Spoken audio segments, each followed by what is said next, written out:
This video sponsor by Bymot app. Bymot ஆப்பை பற்றி நீங்கள் தெரிஞ்சிக்க டிஸ்கிரிப்ஷனில் லிங்கை கொடுத்துருக்கேன், மறக்காமல் பாருங்கள். நாளை என்ன எழுதப்பட்டது என்று தெரியாத போது நான் என்ற மகிழ்ச்சியை விட்டுவிடாதே. பிறவி குருட்டுத்தன்மையை கூட குணப்படுத்த முடியும், ஆனால் பெருமையுடன் கண்களை மூடுபவர்களை யாராலும் குணப்படுத்த முடியாது. கோபத்தில் பதில் சொல்லாதே, மகிழ்ச்சியான வாக்குறுதிகளை கொடுக்காதே, அழுத்தத்தின் கீழ் முடிவுகளை எடுக்காதே. பக்கத்து வீட்டுக்காரர் அழுதால் சந்தோஷப்பட வேண்டாம், ஏனென்றால் நீங்கள் எதில் மகிழ்ச்சியை காண்கிறீர்களோ அதையே கடவுள் உங்களுக்கு தருவார்.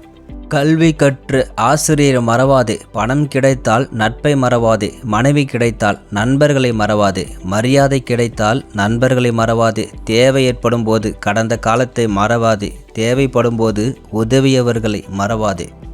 தியானத்தை ஒரு வேலையாக ஆக்காதீர்கள், ஒவ்வொரு செயலையும் தியானமாக ஆக்குங்கள். ஒரு கணம் கோபத்தை கட்டுப்படுத்தினால் 1000 நொடி வலியை தவிர்க்கலாம். மனிதனின் வீழ்ச்சிக்கு கோபமே காரணம். மகிழ்ச்சியாக இருங்கள். இந்த மகிழ்ச்சியை 4 பேருடன் பகிர்ந்து கொள்ளுங்கள். இதுதான் மகிழ்ச்சியின் உண்மையான ரகசியம். வதந்திகள் எதிரிகளால் பிறக்கின்றன, அறியாதவர்களால் பரப்பப்படுகின்றன, முட்டாள்களால் ஏற்றுக்கொள்ளப்படுகின்றன. மற்றவர்களை புரிந்து கொள்வது என்றால் மன்னிக்கும் குணம் உங்களிடம் இருக்க வேண்டும். உங்கள் வலிமையாக்கும் ஒவ்வொரு லட்சியத்தையும் ஏற்றுக்கொள்ளுங்கள். பலவீனமாக்கி ஒவ்வொரு எண்ணத்தையும் மறுக்கவும். எதையும் சோதிக்கலாம், ஆனால் மனிதனின் பொறுமையை சோதிக்கவே கூடாது. இது விலைமதிப்பற்ற பத்திரங்களை எடுத்து செல்கின்றன. நாம் நல்ல செயல்களை செய்தாலும் சரி, கெட்ட செயல்களை செய்தாலும் சரி, அவை நம்மை நிழல் போல ஆட்டி படைக்கின்றன. அமைதியாக இருப்பவர்களால் மட்டுமே வாழ்க்கையில் எதையும் சாதிக்க முடியும். நல்ல எண்ணங்களை கொண்டவர்களுக்கு மகிழ்ச்சி நிழல் போல் வரும். யாருடைய வாழ்க்கையும் தோன்றுவது போல் அழகாக இல்லை. சிலர் பாசாங்கு செய்கிறார்கள், மற்றவர்கள் தள்ளுகிறார்கள். வெற்றியாளராக இருப்பது என்பது ஒருவரை அடிப்பதல்ல, மாறாக உங்களை நீங்களே அடித்து கொள்வதாகும். ஒரு மனிதன் தனது வாழ்நாள் முழுவதும் நினைவில் வைத்திருக்கும் 2 விஷயங்கள் உள்ளன. ஒரு கை உதவி, ஒரு வார்த்தை இதயத்தில் காயம். 1000 பயனற்ற வார்த்தைகளை கேட்பதை விட அமைதியையும் ஒளியையும் தர ஒரு நல்ல வார்த்தை போதும். சிறிது நேரம் கொடுங்கள் நண்பரே. உன்னுடையது யார், அந்நியன் யார் என்பதை காலம் தீர்மானிக்கும். பணத்தை இழந்தால் லாபம் அடையலாம், ஆனால் நீங்கள் ஒரு மனிதனை இழந்தால் அதை உங்களால் திரும்ப பெற முடியாது. மற்றொரு நபரை புரிந்து கொள்ள நீங்கள் மன்னிக்க வேண்டும். யாரும் பார்க்காததால் தவறு செய்யாதீர்கள். தவறு செய்யாதீர்கள் ஏனென்றால் எல்லோரும் அதை பார்ப்பார்கள். வாழ்க்கையில் உங்களுக்கு 2 பெரிய அச்சுறுத்தல்கள் உள்ளன. அவர்கள் நினைப்பதை மட்டுமே நினைக்கிறார்கள் என்று நினைத்து கொண்டிருந்தால் வாழ்க்கையில் பாதி முடிந்துவிட்டது. நீங்கள் உண்மையில் விரும்புவது குறைந்தபட்சம் நீங்கள் தொடங்குவதுதான். உங்கள் வாழ்க்கையை மாற்றுபவர் முன் கண்ணாடியை தவிர உலகில் எங்கும் இல்லை.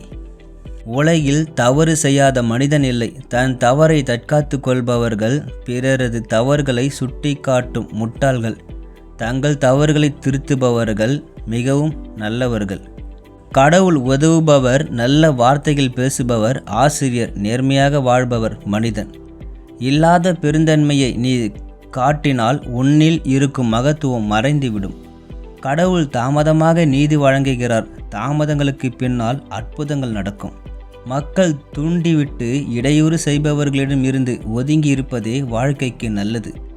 எதிர்ப்பவன் இல்லை என்றால் அச்சுறுத்துபவனே ராஜ்யமாகிறான். நேர்மையாக வாழ்பவர்கள் மீது குற்றம் சாட்டுவது, பொறுப்புடன் வாழ்பவர்கள் அதிகம் பாதிக்கப்படுகின்றன.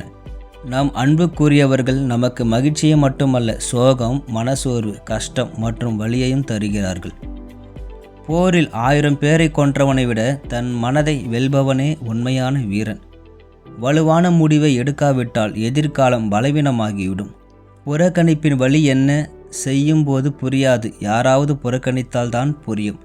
மன அமைதி என்பது எங்கும் கிடைக்காத ஒன்று, அது உன்னில் இருக்கிறது. நித்திய பந்தங்களுக்காக சளைக்காமல் போராடாமல் நம் பிறப்பின் காரணத்தை அறிந்து வாழ முயற்சி செய். நம்பினாலும் நம்பாவிட்டாலும் வாழ்க்கையின் அர்த்தம் இதுதான். பொறாமை கொண்டவர்களுடன் நமது எண்ணங்களை பகிர்ந்து கொள்வதும், நமது முன்னேற்றத்தை பற்றி பொறாமை கொள்வதும் நமது முட்டாள்தனம். மௌனம் ஒருபோதும் அர்த்தமற்றது. இது முடியாதது அல்ல. சில 1000 கேள்விகளுக்கான பதிலும் சில 100 பிரச்சனைகளுக்கான தீர்வும் மௌனத்தில் மறைந்துள்ளது.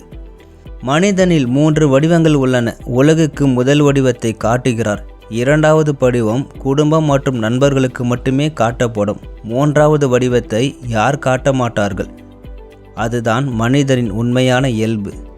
யாரையும் ஏளனமாக பார்க்காதீர்கள். இன்று நீங்கள் மிதிக்கும் கல் நாளை பாறையாக மாறி கோவிலில் தெய்வமாக மாறலாம் என்பது யாருக்கு தெரியும்? மனித வாழ்க்கையும் ஒன்றே. கோபம் வரும்போது மனிதனுடன் அல்ல மனதுடன் சண்டையிடுங்கள். பிரச்சனை வரும்போது கண்ணீருடன் அல்ல நேரத்துடன் போராடுங்கள். நீங்கள் வெற்றி பெற்றாலும் தோல்வியடைந்தாலும் உங்களை நீங்கள் ஆக்குவது உங்கள் ஆளுமை. பொறாமையுடன் வாழ்பவர்கள் நன்றாக தூங்குவதில்லை. பெருமையுடன் வாழ்பவர்கள் சரியான நண்பர்கள் கிடைப்பதில்லை. சந்தேகத்தில் வாழ்பவர்களுக்கு சரியான வாழ்க்கை இல்லை. நேரத்தை வீணாக்குவது உங்களை நீங்களே சுருண்டுவதாகும். எந்த சூழ்நிலையிலும் பயப்பட வேண்டாம். உன் பயத்தை எப்பொழுதும் விட்டொழிக்க வேண்டும். பிறரை சார்ந்திருக்க கூடாது. நல்லவனாக இருக்க வேண்டுமெனில் பிறரின் உதவியை ஏற்கக்கூடாது. அதுவே உன் சுதந்திரத்தின் அடையாளம். உங்கள் வலிக்கான காரணம் ஏதேனும் இருக்கலாம். ஆனால் அந்த காரணத்திற்காக நீங்கள் மற்றவர்களுக்கு தீங்கு செய்யக்கூடாது. உங்கள் வலியை நீங்கள் உணர்ந்தால் நீங்கள் உயிருடன் இருக்கிறீர்கள் என்று அர்த்தம். மற்றவர்களின் வலியை உங்களால் உணர முடிகிறது என்றால் நீங்கள் மனித நேயமிக்க மனிதராக வாழ்ந்தீர்கள் என்று அர்த்தம். எந்த உறவும் கண்ணாடி போல இருக்க வேண்டும். இல்லையெனில் அது ஒரு நிழல் போல இருக்க வேண்டும். ஏனென்றால் கண்ணாடி பொய் சொல்லாது. நிழல் நம்மை விட்டு விலகுவதில்லை. நன்மைக்கான போராட்டத்தில் இழந்தவை வெற்றி பெறுகின்றன. தேவைகள் புதிய பாடல்களை தேடும்போது அனுபவங்கள் புதிய பாடல்களை கற்றுத்தருகின்றன. ஒவ்வொரு தங்கத்துண்டுக்கும் மதிப்பு உண்டு. வாழ்வில் ஒவ்வொரு கணமும் மதிப்பு உண்டு. பிறரால் சம்பாதிப்பது தற்காலிகமானது. உங்கள் சொந்த முயற்சியால் சம்பாதித்தால் அது நித்தியமானது. ஒரு துளி தாகம் தணியாது. ஒரு பெருவெள்ளம் வயிற்றை நிரப்பாது. ஒரு தானியம் வயிற்றை நிரப்பாது. நல்லவருடன் நட. எப்பொழுதும் பிரகாசிக்கும் சூரியனை கண்டு இருள் அஞ்சுகிறது. மேலும் தொடர்ந்து போராடுபவர் தோல்விக்கு பயப்படுகிறார். சோம்பலை விட நெருங்கிய எதிரி இல்லை. ஆசை பல ஆண்டுகளாக வாழ்கிறது. ஆசா சாகும் வரை வாழ்கிறார். ஆனால் ஆசை அதை அழியாமல் செய்கிறது. பசியால் வாடும் ஏழைகளுக்கு என்ன உதவி செய்தாலும் அதுதான் நிஜம். கடவுளுக்கு செய்தது போல. இரவு இல்லாமல் பகல் இல்லை. சிரமம் இல்லாமல் இன்பம் இல்லை. முயற்சி இல்லாமல் பலன் இல்லை. எது விரும்பினாலும் திரும்ப வர முடியாதது. கடந்ததை விரும்பாத போது வருவது. எதுவாக இருந்தாலும் மரணம் போதும். பணத்தால் உன்னை வாங்க முடியாதது நட்பு. தேவைப்படும் போது உங்களை வாழ்த்துபவர்களை பற்றி கவலைப்பட வேண்டாம். அவர்கள் இருளில் இருக்கும்போது அவர்கள் உங்களை விளக்கு போல நினைவில் கொள்வதில் மகிழ்ச்சியுங்கள். பிறர் வளரும்போது பொறாமை கொள்ளாதீர்கள். நீங்கள் அவர்களை காயப்படுத்தினால் எதிர்காலத்தில் நீங்கள் பாதிக்கப்படுவீர்கள் என்பதை உணருங்கள். இந்த வீடியோ உங்களுக்கு பிடிச்சிருந்தா மறக்காமல் என்னோடய சேனல் லைக் பண்ணுங்கள், ஷேர் பண்ணுங்கள், சப்ஸ்கிரைப் பண்ணுங்கள். நன்றி, வணக்கம்.